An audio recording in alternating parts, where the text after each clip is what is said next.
টুকি টাকিতে আমি জিনিয়া তোমাদের সকলকে বেঙ্গল ফিউশনে স্বাগত জানাই।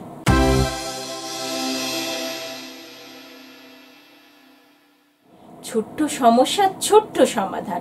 আজকের আমার বিষয় হলো মাংসের মেটে কিভাবে সুস্বাদু করে রান্না করবে।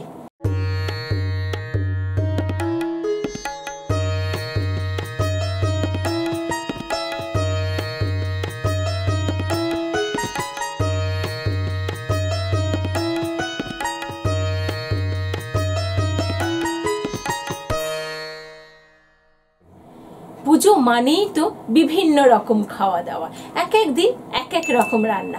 আর নবমীর দিনে বা এরপরেই বলো না কেন যে আমরা মাংস খাবো না, এটা তো হতে পারে না।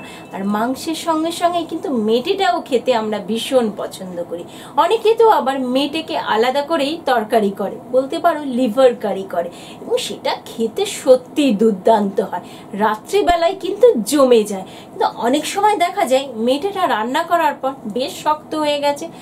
খেতে যখন দিচ্ছ বা নিজেও যখন খাচ্ছ তখন একটু শক্ত শক্ত লাগছে, একটু যেন কেমন লাগছে, ভালো লাগছে না। কি করবে তাহলে?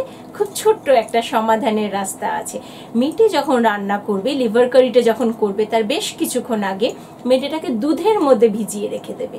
তারপর যেমনভাবে রান্না করো সেভাবে করবে। এতে মেটে যেমন নরমও থাকবে, তার সঙ্গে সঙ্গে মেটে কিন্তু ভীষণ সুস্বাদু হবে। আর তোমার পছন্দের লিভার কারি কিন্তু দারুণ খেতে হবে, ডিনারটা জমে যাবে। কেমন লাগলো বন্ধুরা আমার এই ছোট্ট এবং গুরুত্বপূর্ণ টুকিটাকিটা? যদি তোমাদের ভালো লেগে থাকে তাহলে অবশ্যই সকল বন্ধুদের মধ্যে শেয়ার করো এবং তোমাদের গুরুত্বপূর্ণ মতামত কিন্তু আমাকে জানাও। সাবস্ক্রাইব করতে একদম ভুল করো না। অপেক্ষা করো পরের আরেকটা গুরুত্বপূর্ণ টুকিটাকির জন্য। আজকে আমি জিনিয়া এখানেই শেষ করছি।